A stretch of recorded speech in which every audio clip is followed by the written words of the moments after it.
Muhammad ibn Abdullah wa ala alihi wa ashabihi wa man tabi'ah. Salah satu di antara peristiwa ketika Nabi Musa alaihissalam berguru kepada Nabi Khidir, peristiwa itu adalah peristiwa pembunuhan. Allah menceritakan dalam surah Al-Kahfi, فانطلقا حتى إذا لقي غلاما فقتله قال أقتلت نفسا زكية بغير نفس لقد جئت شيئا نكرا. Ketika Nabi Khidir berjalan bersama Nabi Musa alaihissalam berjumpa dengan seorang remaja, maka kemudian Nabi Khidir membunuh remaja ini. Dan Musa protes, kenapa engkau membunuh? Aqatalta nafsan zakiyatan bighairi nafsin. Kenapa kamu membunuh remaja yang masih suci, yang tidak membunuh orang lain? Dia bukan pembunuh, kenapa kamu membunuhnya? Apa dosa dia? Maka peristiwa ini ternyata memberikan pelajaran yang sangat berharga. Ketika Nabi Khidir menceritakan di kemudian hari setelah 3 peristiwa besar terjadi, beliau menceritakan setiap peristiwa itu apa maknanya. Dari peristiwa pembunuhan tadi, beliau mengatakan bahwa wa ammal ghulamu fakana abawahu mu'minaini fakhashina an yurhiqahuma tughyana wa kufra. Remaja tadi dia memiliki ayah dan ibu yang beriman kepada Allah Subhanahu wa taala. Dan kami khawatir anak ini menjadi anak yang durhaka. Fakhashina an yurhiqahuma tughyana wa kufra.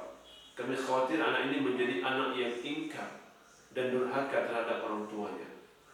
فَأَرَدْنَا أَن يُبْدِلَهُمَا رَبُّهُمَا خَيْرًا مِنْهُ زَكَاةً وَأَقْرَبَ رَحْمًا. Dan kami ingin anak ini meninggal dunia dan Allah memberikan kepada orang tuanya anak yang lain yang dia lebih baik daripada dia, yang dia lebih penyayang daripada dia. Perhatikan baik-baik.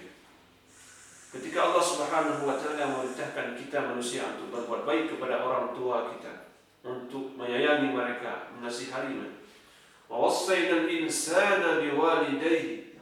Kami wasiatkan kepada manusia untuk berbuat baik kepada kedua orang tua mereka.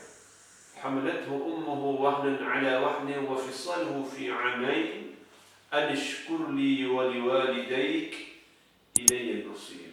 Allah pesankan kepada manusia bahwa orang tua kalian sudah bersusah payah, ibu kalian mengandung kalian, kemudian menyusukan kalian, orang tua kalian mencari rezeki, memberikan kepada kalian hingga kalian bisa remaja dan bisa dewasa. Maka berbuat baik kepada mereka. Anishkurli wali walidayka, bersyukurlah kepadaku dan kepada kedua orang tua kalian, kata Allah Subhanahu wa taala. Maka perintah berbuat baik kepada orang tua ini Allah sampaikan dalam beberapa surah. Redaksi yang hampir sama, wassayna al-insana biwalidayhi husna. Kami pesankan kepada manusia untuk berbuat baik kepada kedua orang tua mereka. Dalam surah Al-Isra Allah berfirman, wa qada rabbuka alla ta'budu illa iyyahu wa bil walidayni ihsana. Kami telah menetapkan kepada kamu bahwa kamu tidak boleh menyembah selain Allah. Ini pesan penting. Kemudian yang kedua, wabil walidaini ihsana, dan berbuat baik kepada kedua orang tua. Ini sebuah hal yang urgen bagi kita semua dalam kehidupan ini. Imma yablughanna 'indaka al-kibra ahaduhuma aw kilahuma fala taqul lahumā uff. Apabila kalian mendapati orang tua kalian, apakah salah satu di antara mereka yang masih hidup bersama kalian sampai lanjut usia mereka? Karena tentu keadaan kita berbeda-beda. Ada orang yang mereka dari kecil bersama orang tua mereka hingga dewasa, hingga sudah tua sekalipun mereka masih punya orang tua. Tapi ada banyak juga orang yang tidak sempat untuk menemani orang tua mereka sampai lanjut usia. Ada yang ketika masih remaja, tiba-tiba orang tua mereka sudah meninggal dunia. Ada yang ketika sudah dewasa, sedang kuliah misalnya, meninggal dunia orang tuanya. Ada yang mungkin baru dapat kerja, orang tua sudah meninggal. Ada yang sudah sampai menikah, tapi ada banyak di antara kita juga yang sampai sudah punya anak, bahkan sudah punya cucu pun orang tua masih bersama kita. Maka berbahagialah mereka yang masih punya orang tua bersama mereka. Allah pesankan apa? apabila kalian sempat untuk melayani mereka ketika mereka sudah tua lanjut usia, maka berbaik-baiklah dengan mereka. Apakah salah satu di antara mereka atau keduanya masih ada? Au kilahuma, bapak kita masih sehat, ibu kita masih sehat, barangkali umur mereka sudah 70, 75, ada 80 tahun. Maka fala taqul lahuma uff. Jangan pernah mengatakan dengan kata-kata sekalipun kepada mereka. Wala tanharhuma, jangan membentak mereka. Maka jagalah hubungan kita dengan orang tua kita dengan cara yang terbaik. Jangankan untuk membantah mereka, mengatakan saja apa yang mereka utarakan barangkali dengan kata-kata saja tidak dibenarkan. Apalagi kalau sempat kita bertengkar dengan mereka. Maka ini menjadi perhatian kita semua. Kalau kita melihat ada kasus-kasus di antara masyarakat kita, terkadang kita menjadi sedih. Ada anak yang bertengkar dengan ibunya, ada anak bertengkar dengan ayahnya hanya karena persoalan kecil. Ada karena persoalan harta benda, pembagian tanah dan sebagainya. Ada pula karena persoalan yang karena istri, karena anak, karena pekerjaan, sehingga kita mengabaikan orang tua. Maka ini perlu dijaga. Siapapun yang hari ini mereka punya orang tua yang masih sehat, yang masih bisa bersama mereka, maka berbahagialah mereka. Bisa berkunjung 1 bulan sekali. Apa yang mampu kita berikan kepada mereka. Ada banyak orang yang sudah tidak punya orang tua lagi. Mereka punya uang, ingin berikan, tidak ada lagi mereka. Mau saya kunjung 1 pekan sekali, setiap Jumat saya datang kepada mereka. Kita bawa gula, kita bawa emas sekalipun kepada mereka. Tidak ada guna lagi hari ini. Mereka sudah tidak bersama lagi. Maka berbahagialah mereka-mereka yang masih punya orang tua, apakah dalam keadaan sehat maupun dalam keadaan sakit sekalipun. Layani mereka dengan baik. Jangan pernah menyakiti mereka, baik dengan perbuatan, dengan kata-kata. Maka Allah pesankan kepada kita, wabil walidaini ihsana, berbuat baiklah dengan kedua orang tua kalian. Wala tanharhuma, jangan bantah mereka, tapi wa qul lahuma qawlan karima, bercakaplah dengan mereka dengan bahasa yang baik, bahasa yang menyanjung mereka, yang menghormati mereka.